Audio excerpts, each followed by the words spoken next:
Kampung tertua di dekat IKN yang sama-sama berada di wilayah Kecamatan Sepaku mengalami masa adaptasi terhadap pembangunan ibu kota negara yang baru. Kampung Mentawir sudah ada sekitar tahun 50-an, kini dihuni oleh 750 lebih penduduk atau sekitar 225 KK. Kampung Mentawir terdiri atas 4 RT yang wilayahnya tersebar di daerah pesisir Teluk Balikpapan. Dengan jumlah penduduk yang sedikit, kampung ini memiliki wilayah yang amat luas hingga persemaian IKN dibangun di sini.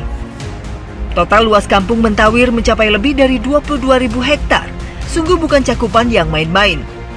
Di tengah keberadaan penduduk, pada tahun 90-an, sebuah perusahaan plat merah yang bergerak di bidang hutan industri mengklaim kawasan kampung ini sebagai hutan tanaman industri, hingga permukiman masyarakat di sini pun disisakan status hak pakai lahan. Di tengah polemik yang terjadi di kampungnya, kakek sebatang kara yang menghabiskan kesehariannya di rawa-rawa hingga ke laut tetap fokus terhadap apa yang bisa ia hasilkan hari ini. Mencari kepiting hingga ikan sudah mendarah daging di dirinya. Meski istrinya sudah meninggal dunia dan buah hati mereka pergi merantau, tak menyurutkan semangat Paruhbaya berusia lebih dari 80 tahun ini untuk menjalani kesehariannya. Kami kemudian bertemu di sebuah dermaga dengan seorang tetangga yang biasa membantunya, kemudian pergi merakang. Sebelum mengambil jaring-jaring yang sudah terpasang, pada malam harinya Wak Tuni rajin memasang jaring-jaring tersebut. Setelah semalaman, baru kami bisa melakukan aktivitas panen seperti sekarang. Wah, keras nih. Dapat nggak ini? Dapat. Banyak di dalam satu perangkap ini. Tuh, ada yang kecil-kecil, ada yang besar. Langsung 4 ekor. Jadi di sini kalau sudah semalaman memasangkan jaring ini, rakang, bisa paginya pas diambil atau kami panen ini selalu ada katanya kepitingnya masuk ke dalam perangkap. Aktivitas seperti ini banyak dilakukan nelayan di wilayah perairan yang tenang atau cenderung ke rawa-rawa. Berbeda daerah biasanya hanya berbeda cara penyebutan. Merakang sudah dilakukan Wak Tuni sejak dirinya masih kecil sampai sekarang.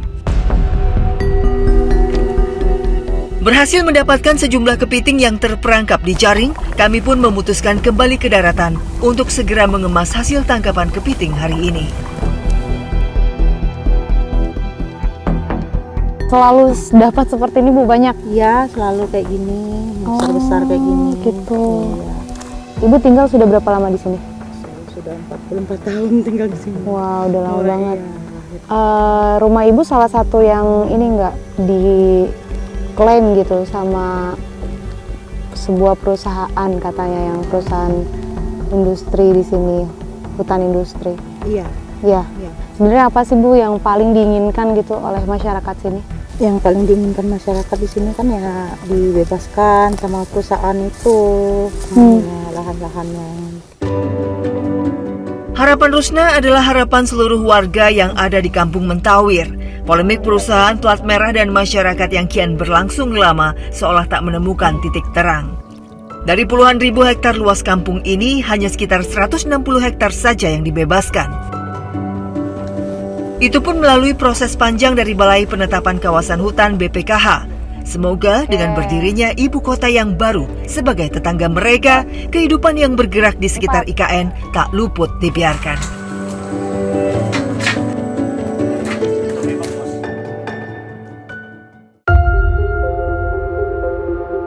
Inilah bentuk buah yang sekilas mirip durian.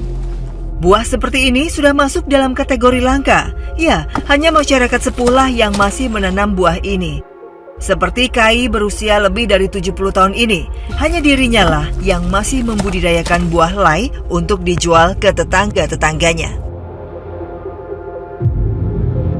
Nah, ini nih, buah yang cuman ada di Kalimantan. Masih satu keluarga sama durian, tapi ini beda, namanya buah lai. Lai, dan banyak semutnya nih, berarti manis. Hari ini saya bersama Kai dan ibu-ibu di Kampung Mentawir berhasil mengumpulkan 1 ember penuh berisi buah lai. Tidak untuk dijual ke pasar, melainkan untuk dinikmati bersama. Dan sisanya dibeli oleh tetangga yang sudah memesan. Biasanya, Kai tidak menetapkan harga, melainkan hanya seikhlasnya kepada para pembeli.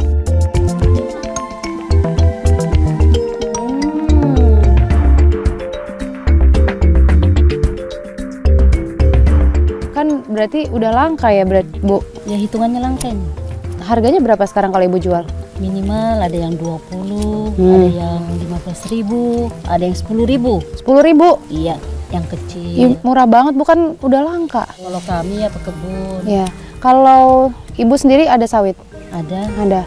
Nah, Ibu pernah dengar nggak kalau IKN dibangun, katanya IKN nggak mau ada perkebunan sawit di sekitarnya? Dengar-dengarnya begitu sih, Bu. Ya, yang penting kami kan minta ganti rugi. Seperti kami punya lahan, apa ya kan kami maunya ibaratnya dengan sesuai ya kami ikutin aja pemerintah. Tapi kalau tidak sesuai ya kami keberatan juga lah. Ya kan sebagai warga kami kan cuma penghidupan cuma itu.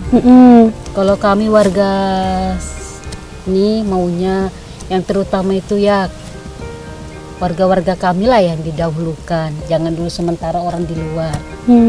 Seperti bilang orang itu, seperti kan pembangunan gini kan sekarang dampaknya kami yang pasti dekat sudah. Ibaratnya seperti anak-anak kami maunya kalau ada lowongan kerja atau gimana bisa didahulukan. Di tengah pembangunan masif ibu kota Nusantara, terdapat kecemburuan sosial penduduk lokal. Mereka hanya bisa melihat pekerja yang datang ke IKN. Hanya yang dari Jakarta dan Pulau Jawa saja yang selalu didahulukan. Sementara masyarakat asli yang penghasilannya rata-rata dari kebun, sebentar lagi akan kehilangan sumber penghasilannya jika mereka berkebun sawit. Pasalnya, kesulitan air bersih karena tanaman monokultur yang menyerap air seperti sawit akan membuat fenomena krisis air bersih semakin panjang di area IKN. Hal ini menimbulkan konflik baru bagi masyarakat petani sawit. Namun, seperti yang dituturkan Bu Ida, dirinya manut pemerintah jika mendapatkan penggantian yang sepadan.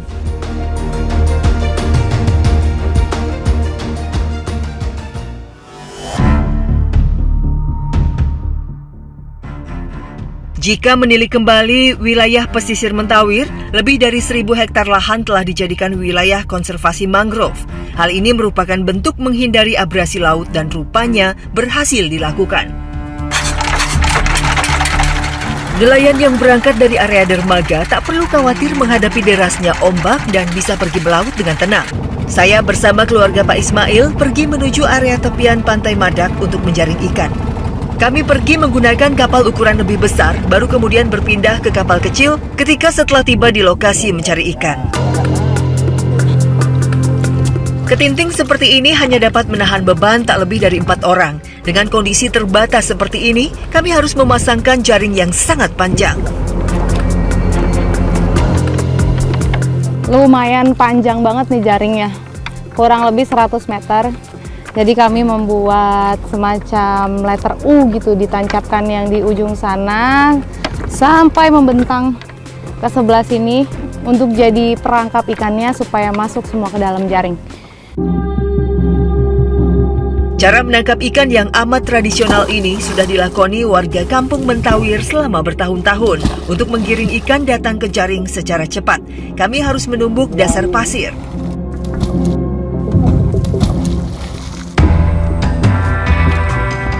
Tak lama dari menumbuk, kami langsung bersiap mengangkat jaring yang sudah terpasang. Benar saja, cara mengganggu ikan dengan menumbuk ini dirasa berhasil. Banyak sekali ikan yang langsung terperangkap ke dalam jaring. Wah, ternyata inilah kenapa dibilang merenggek, karena ikan itu ikan renggek atau ikan kecil-kecil kayak gini ya Pak ya. Oke, masih banyak ya Pak, ini lumayan banget dapatnya. Banyak, padahal baru naro dan langsung kami ambil jaringnya kayak gini udah langsung nyangkut banyak. Ikan di jaring merenggek seperti ini selalu banyak dapatnya atau gimana? Ya, tergantung ikannya. Kalau pas ada banyak. Kadang kan 1 kali buang atau 2 kali buang penuh termos. Kadang juga sampai 5 kali buang. Oh gitu. Pak, selama ini kendala Bapak selama pergi melaut tuh apa sih? Kendalanya ya kan kita punya rengge cuma satu aja nih, satu rengge. Harusnya kan ada rengge belanak yang ukuran 1,5 inch. Nah gitu. Jadi istilahnya kan nggak dapat ikan ini aja, dapat yang lain. Ya, sarana dan prasarana melaut para nelayan di Kampung Mentawir masih seadanya. Belum ada naungan organisasi seperti kelompok nelayan yang membuat mereka seperti tak dilirik oleh pemerintah dan harus berjuang sendiri mengoptimalkan hasil tangkapan.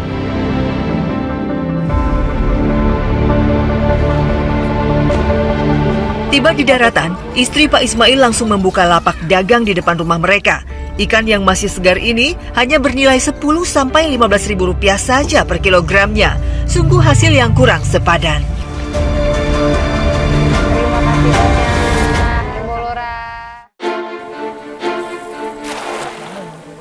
Di kehidupan warga Mentawir lainnya, Fajar dan keluarganya melakukan budidaya dengan membuat tambak. Hal ini sudah dilakoninya sejak lama, namun problem pencemaran muncul ketika pabrik aspal berdiri dekat dari tempat tinggal mereka.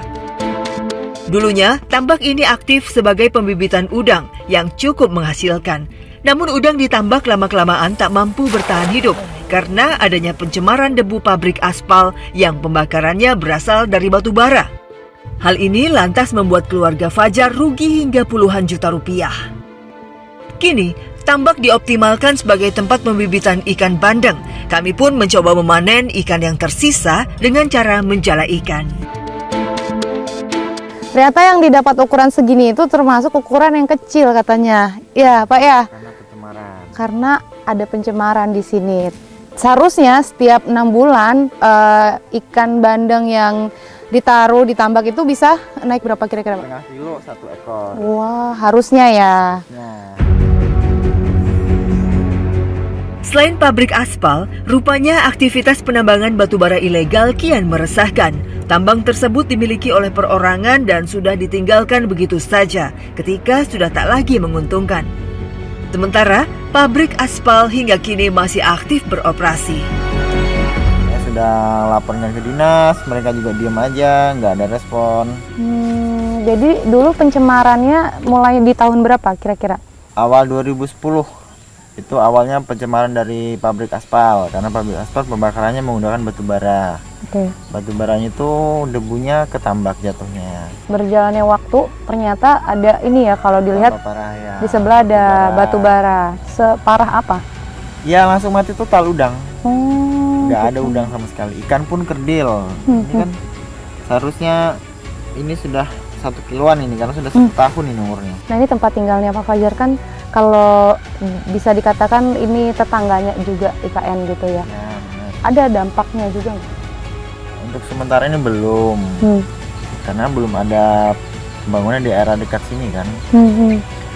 Cuman jalanan aja sih debunya, karena kemarin yang waktu pembangunan di bendungan kan material lewat sini semua. Apa Ada desa desus di 100 meter dari sebelah sini, sebelah kiri ini mau ada jalan layang Oh gitu. tembus ke Pulau Balang. Pulau Balang tuh yang jalan tol ya. Oh gitu. Oke. Itu pengukurannya malah sebelum ada otorita. Oh gitu, udah. Cuma belum ada kepastian. Bermacam upaya telah dilakukan Fajar dan keluarganya. Mereka melapor ke pihak berwenang mulai dari Dinas Kelautan dan Perikanan hingga Dinas Lingkungan Hidup. Namun diam seribu bahasa menjadi balasan yang didapat Fajar. Oh, iya. Tak ada investasi dan pemeriksaan yang dilakukan oleh mereka yang berwenang. Sungguh miris.